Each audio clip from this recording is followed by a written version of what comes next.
All right, we're here for our weekly installment of Coach's Corner. We're joined this afternoon by head coach of the track team, Eric Hamner, and he brought along one of his runners this afternoon, Ariel Young, as well.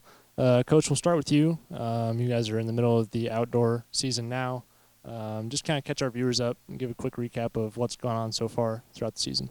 Yeah, we kicked off the outdoor season with a meet at UNC Wilmington and had a good training week down there prior to that as well. And we had one national qualifying performance so far. That would be aerial.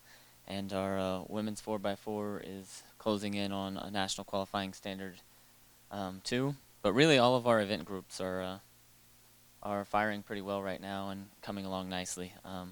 So we're just looking forward to adding a little bit more depth next year with, so far we've got like 12 signed, and we are looking forward to the rest of the season. So we're just trying to find some weather that is conducive to good performances, and sometimes that's a little tougher in Ohio. So. You just mentioned you already had one qualifying time this weekend with Ariel. Just give a quick rundown of kind of your top performers this spring and who's really stood out to you among all the runners. Absolutely. Well, Ariel qualified to NAI's indoors and finished 8th, and so this past weekend was her first 5K since then, and so she hit the NAI B standard, and will probably make it in with that time.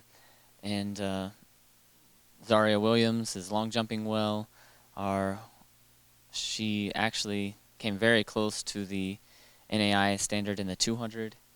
And Jared Hostetler is getting close to some of the NCCAA standards that we have set for the hammer throw and the disc as well.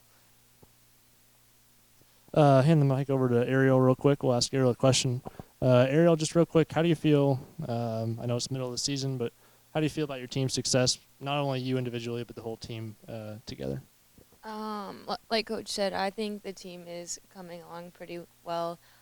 We have a few people that are on the border of qualifying times for nationals, and it's just huge strides since last year. And even indoor, I think people like outdoor a lot more, and it's more competitive maybe, or they just like being outside. They don't like the 200-meter track as much. So yeah. Coach, one more question for you as we wrap up. Just mention some of the upcoming meets. And then as we look ahead, what are we looking forward to for the postseason as well for you guys? We are scheduled to go to Cumberland, Kentucky this weekend. We might actually send a few athletes to a meet in Georgia as well. And then that's followed up by a meet in Kentucky next weekend.